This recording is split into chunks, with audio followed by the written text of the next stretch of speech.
Ah non, Krillin, ne meurs pas. Ah, transformation Super Saiyan. Hello les amis, voilà, dernière vidéo pour le calendrier Funko Pop. Donc avec un style un peu particulier, comme nous sommes bientôt à l'approche du Nouvel An. Donc en version Super Saiyan. Donc je vais vous présenter les cases 20 à 24, les 4 dernières. Voilà.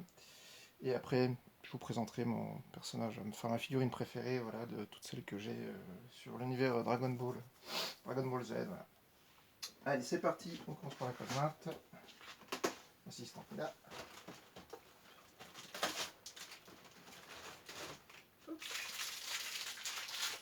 Alors, pour vous dire, les dernières cases sont pas trop mal. Hop.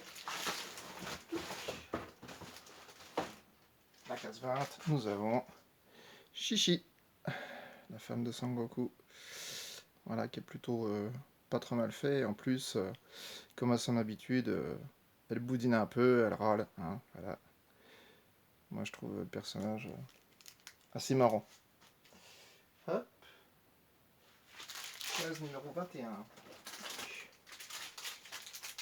Alors, c'est encore un personnage qu'on a déjà eu en fait. C'est un personnage qu'on a eu 3 fois, mais en version du début de DBZ. C'est Yamcha, voilà, avec les cheveux longs. Et quand les personnages ont les cheveux longs, ils sont toujours un peu pas faciles à caler. Voilà, donc Yamcha avec sa petite balafre là, je sais pas si on la voit très très bien. Donc au début, voilà, hop. Ah, il tient cette fois. Case numéro 22.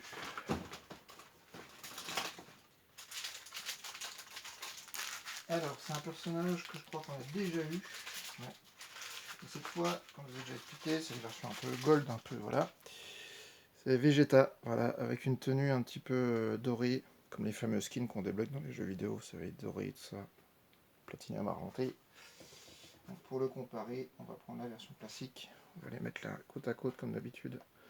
Voilà, on voit bien que l'armure est quelque peu dorée, les cheveux brillent aussi.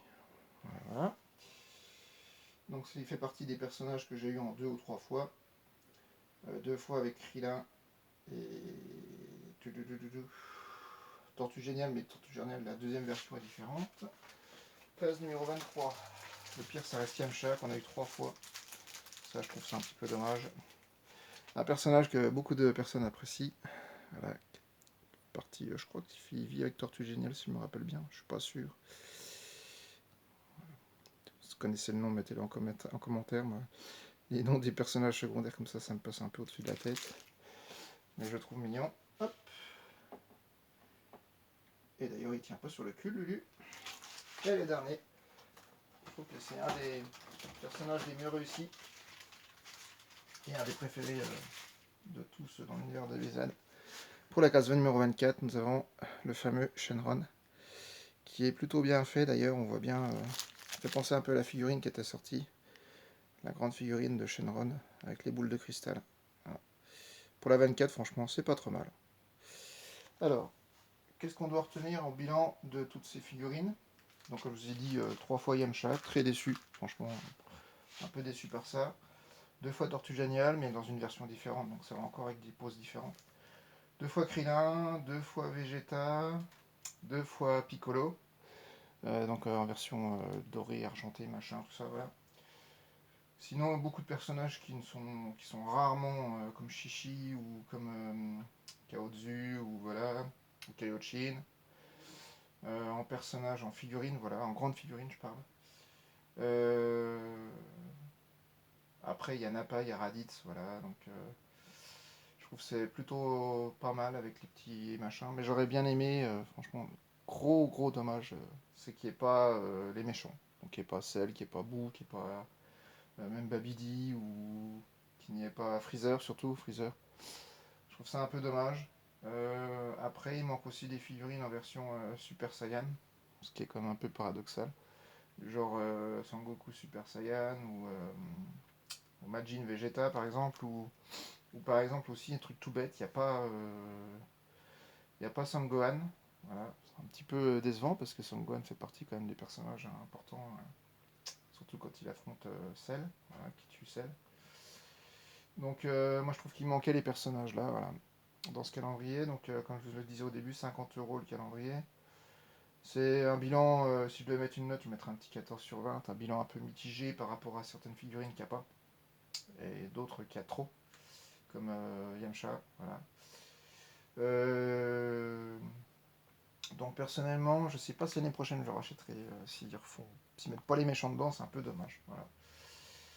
Il y a aussi des calendriers de la même chose en type Disney, je pense qu'il devait être pas mal aussi celui-là, avec les personnages déguisés de façon Noël, ça aurait pu être sympathique. Voilà. Donc franchement, mi-figue mi-raisin, bon après ça reste sympathique parce que c'est des personnages que j'avais pas ni en pop ni en figurine. Donc j'aimerais bien quand même avoir les méchants du coup et avoir Gohan aussi qui me manque du coup. Donc voilà voilà. Donc pour terminer la petite vidéo, je vous présente ma figurine préférée de toutes celles que j'ai. Donc c'est Sangoku version God. Voilà. Qui est plutôt.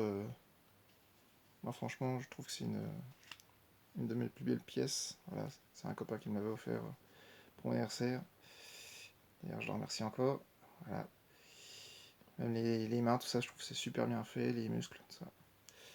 Je sais plus quelle marque c'est exactement, la figurine là, mais c'est parmi les plus belles et aussi les plus chères, bien entendu. Voilà, voilà. Donc, j'en ferai peut-être des autres vidéos sur d'autres jeux. Je verrai bien. À voir. Je vous souhaite de bonnes fêtes de fin d'année. Et puis, comme disait Sangoku, Kamehameha.